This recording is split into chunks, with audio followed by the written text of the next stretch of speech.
ಕಾರ್ಡ್ಸ್ನ shuffle ಮಾಡಿದಾಗ ಮತ್ತು ನಿಮ್ಮ ಚಾರ್ಟ್ನ ನೋಡಿದಾಗ ನಾನು ಎರಡನ್ನೂ ಕನ್ಸಿಡರ್ ಮಾಡಿಬಿಟ್ಟು ರೀಡಿಂಗ್ನ ಮಾಡ್ತಾಯಿದ್ದೀನಿ.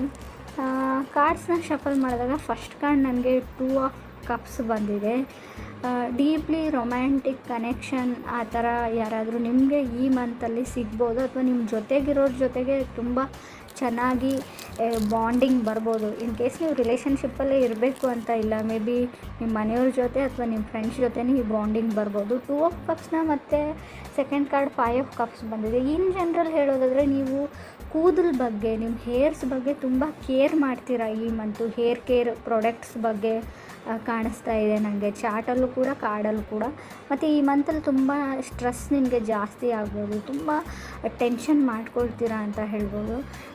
ಮ್ಯಾಟರ್ ಆಫ್ ಕಂಫರ್ಟ್ ಅಂತ ಹೇಳ್ತೀವಿ, ನಿಮ್ಮ ಕಂಫರ್ಟ್ ಝೋನಿಂದ ಆಚೆ ಹೋಗ್ಬೋದು ನೀವು. ಇದರಿಂದ ನಿಮಗೆ ಅಡ್ಜಸ್ಟ್ಮೆಂಟ್ ಆಗೋದು ಸ್ವಲ್ಪ ಕಷ್ಟ ಆಗ್ಬೋದು. ಹೊಸ ಜಾಗ ಆಗ್ಬೋದು, ಹೊಸ ಜಾಬ್ ಆಗ್ಬೋದು, ಆಫೀಸ್ ಆಗ್ಬೋದು.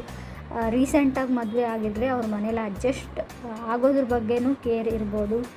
5 ಆಫ್ ಕಪ್ಸ್ ಏನು ಹೇಳುತ್ತೆ ಅಂತ, ಒಂದು ಸಿಚುವೇಶನ್ ಬಗ್ಗೆನೇ ನೀವು ಕಂಫರ್ಟೇಬಲ್ ಫೀಲ್ ಮಾಡಲ್ಲ, ಡಿಸಪಾಯಿಂಟ್ ಫೀಲ್ ಮಾಡ್ಬೋದು ಅಂತ ಹೇಳುತ್ತೆ ಕಾರ್ಡು.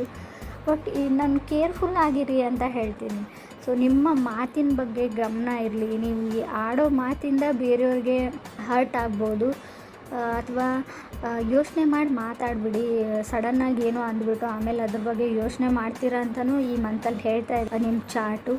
ಲಾಸ್ಟ್ ಮಿನಿಟಲ್ಲಿ ಮೈಂಡ್ ಚೇಂಜ್ ಮಾಡುವಂಥ ಚಾನ್ಸಸ್ ಇದೆ. ಯಾಕಂದರೆ ಥರ್ಡ್ ಕಾರ್ಡ್ ನನಗೆ 2 ಆಫ್ ಪೆಂಟಿಕಲ್ಸ್ ಬಂದಿದೆ.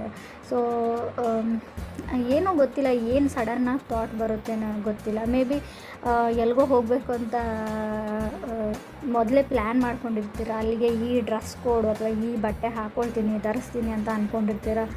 ಈ ಥರ ಹೋಗ್ತೀನಿ ಅಂತ ಅಂದ್ಕೊಂಡಿರ್ತಾರೆ. ಲಾಸ್ಟ್ ಮಿನಿಟಲ್ಲಿ ಅದೆಲ್ಲ ಚೇಂಜ್ ಮಾಡಿಬಿಟ್ಟು ಹೋಗೋವಂಥ ಚಾನ್ಸಸ್ ಕೂಡ ಇದೆ. ಬಟ್ 2 ಆಫ್ ಪೆಂಟಿಕಲ್ಸ್ ಏನು ಅಂದರೆ ಆ್ಯನ್ಸಿಸ್ಟರ್ಸ್ ಬ್ಲೆಸ್ಸಿಂಗ್ಸ್ ಅಂತ ಹೇಳ್ತೀವಿ. ನಿಮ್ಮ ಪೂರ್ವಜರು ನಿಮ್ಮ ಜೊತೆ ಇಲ್ಲದೇ ಇರೋರು, ಅವರು ಈಗ ಸದ್ಯಕ್ಕೆ ನಿಮ್ಮ ಜೊತೆ ಇರೋಲ್ಲ, ಅವರು ಪಾಸ್ಟ್ ಅವೇ ಆಗಿರ್ತಾರೆ ತುಂಬ ವರ್ಷಗಳ ಹಿಂದೆ. ನೀವು ನೋಡೂ ಇರಲ್ಲ, ಬರೀ ಫೋಟೋಲ್ಲಿ ನೋಡಿರ್ಬೋದು. ಆ ಥರ ಇರೋ ವ್ಯಕ್ತಿಗಳಿಂದ ನಿಮಗೆ ಬ್ಲೆಸ್ಸಿಂಗ್ ಸಿಗುವಂಥ ಚಾನ್ಸಸ್ ಇದೆ. ನಿಮ್ಮ ಕನಸಲ್ಲಿ ಕೆಲವೊಂದು ವಿಷಯಗಳನ್ನ ನೀವು ನೋಡ್ಬೋದು, ಕನಸಲ್ಲಿ ಬಂದು ನಿಮಗೆ ಬ್ಲೆಸ್ ಮಾಡ್ಬೋದು. ಅಥವಾ ಸಮಥಿಂಗ್ ನೀವು ನಿಮ್ಮ ನೇಟಿವ್ಗೆ ಹೋಗ್ಬೋದು, ಊರಿಗೆ ಹೋಗ್ಬೋದು, ನಿಮ್ಮ ಹಳೆ ಮನೆ ನೋಡ್ಬೋದು. ಆ ಥರ ಕೂಡ ಕಾರ್ಡ್ ಹೇಳ್ತಾ ಇದೆ. ಬಟ್ ಈ ಮಂತಲ್ಲಿ ಯಾವುದಾದ್ರೂ ಟ್ಯಾಕ್ಸಸ್ ಬಿಲ್ಸ್ನ ಪೇ ಮಾಡೋದಿದ್ರೆ ಪೇ ಮಾಡಿ. ಏನಾದರೂ ಮಾರುವಾಗ ಅಥವಾ ಏನಾದರೂ ಬೈ ಮಾಡುವಾಗ, ತೊಗೊಳ್ಳೋವಾಗ ತುಂಬ ಕೇರ್ಫುಲ್ಲಾಗಿರಿ. ಈ ಗೌರ್ಮೆಂಟ್ ಟ್ಯಾಕ್ಸಸ್ಸು ಅಥವಾ ಪೆನಾಲ್ಟೀಸ್ ಬೀಳುವಂಥ ಚಾನ್ಸಸ್ ಇದೆ. ಸ್ಟೆಬಿಲಿಟಿ ಇದೆ ನಿಮ್ಮ ವರ್ಕ್ ಲೈಫಲ್ಲಿ, ಕೆರಿಯರಲ್ಲಿ. ಅದು ತುಂಬ ಓವರ್ ವರ್ಕ್ ಮಾಡ್ತೀರಾ, ನಿಮ್ಮ ಮನೆಗೂ ಬರೋಕ್ಕಾಗಲ್ಲ ನಿಮ್ಮ ಕೆಲಸದ ಮಧ್ಯೆ ಅಂತ ಕೂಡ ಕಾರ್ಡ್ ಹೇಳ್ತಾ ಇದೆ.